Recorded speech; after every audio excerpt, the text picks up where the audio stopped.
हाँ बच्चों, क्या हाल है? ठीक है।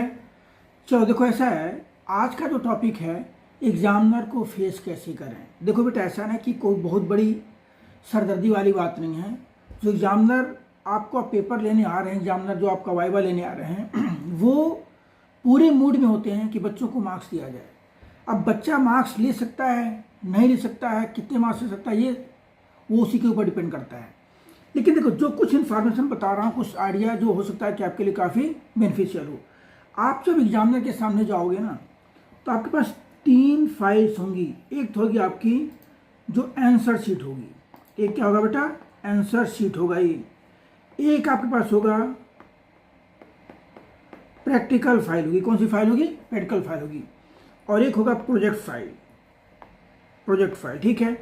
तो ध्यान दो, जो ये आपके पास आप तीनों चीज लेकर के जाओगे, तो सबसे पहले आपको प्रॉपर आइडिया होना चाहिए कि आपने उसमें किया क्या है, स्पेशली प्रोजेक्ट फाइल में और प्रैक्टिकल की फाइल में। ये सवाल प्रैक्टिकल की फाइल है, तो आपकी फाइल जो प्रॉपर कवर होनी चाहिए, उस पर सारी इन्फॉर्मेशन आपकी होनी चाहिए। और दूसरी बात, हर प्रैक्टिकल का आपने किस दिन प्रैक्टिकल परफॉर्म किया है वो डेट होना चाहिए। ध्यान देना, डेट किसी बच्चे से देख करके मत लिखना या अटेंडम मत लिखना, क्योंकि डेट में हो सकता है कि आप उसमें संडे का डेट डाल दीजिए, तो वो अगर बाई चांस नॉलेज में नोटिस में आ गया तो आपकी थोड़ी सी प्रॉब्लम क्रिएट हो सकती है। तो ये चीज़ देखोगे। दूसरी चीज़ आपका आता है सबसे इम्पॉर्टेंट, जो आपका प्रोजेक्ट फाइल है। जो आपने प्रोजेक्ट बनाया है उसका प्रॉपर हेडिंग, उसका एम आपको याद होना चाहिए। For example, to analyze the percentage of oxalic acid in guava, ठीक है। और उसके बाद जो प्रोजेक्ट है वो थोड़ा सा डेकोरेटिव और प्लस इंफॉर्मेटिव होनी चाहिए, ये समझ लो। उसमें 1-2 पेज ऐसा होना चाहिए जो डाटा बेस्ड हो। तो ये सब एग्जामिनर पहले देखता जाएगा, और बाकी क्या कहते हैं कि वो उसी में से पूछते जाएंगे जो उनके पास, मतलब मान लो फॉर एग्जाम्पल बेटा आपने ऐसे क्या किया है, ये क्या किया हो, ठीक है। जो उसमें लिखा होगा आपसे ही पूछा जाएगा। तो उस मतलब मैं आपको जो कहते हैं स्ट्रिक्टली रिकमेंड कर रहा हूँ कि प्रोजेक्ट फाइल और प्रैक्टिकल फाइल, प्रैक्टिकल के पहले एक बार जरूर प्रॉपरली रीड करके जाओगे, क्योंकि उसमें आपको आइडिया लग जाएगा कि क्या किया गया है। देखो, नेक्स्ट इसके बाद जो है आपका है आंसर शीट। आंसर शीट में जो तीनों प्रैक्टिकल आप लिखोगे, वो लिखने के बाद आप ट्राई करो वहीं जो कहते हैं कि लैब में ही 10 मिनट उसको लर्न कर जाइए। क्योंकि जब जाओगे, आपने बाई चांस किया कि हमने यहाँ पे क्या किया, फॉर एग्जाम्पल शॉर्ट एनालिसिस किया है, तो पहला क्वेश्चन भाई कौन सा सॉल्ट था।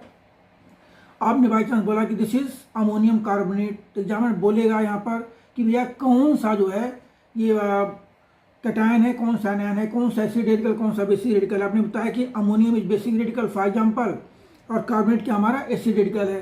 तो उस केस में एग्जामिनर पूछ सकते हैं कि इनका एक कन्फर्मेटरी टेस्ट बताइए।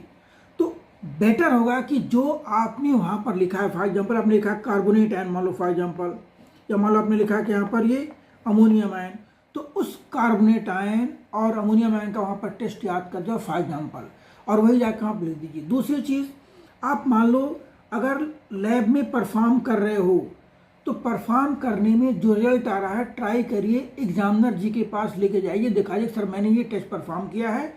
तो उससे होगा क्या कि वो अपने एक जो उनके पास एक शीट होती है ना, बच्चों का नाम, रोल नंबर, उसके आगे कुछ स्टार वगैरह लगा देंगे कि इस बच्चे ने क्या क्या है परफॉर्म करके हमें दिखाया है। That will be advantage for your in further question, ठीक है। तो देखो, इसके बाद जो है ये काम आपको करना है, और ज़्यादा चांस है जो 3 इन्फॉर्मेशन हैं, आंसर शीट, प्रैक्टिकल, प्रोजेक्ट, आपका 90%, ध्यान देना, 90% आपका वाइवा यहीं से पूछा जाएगा।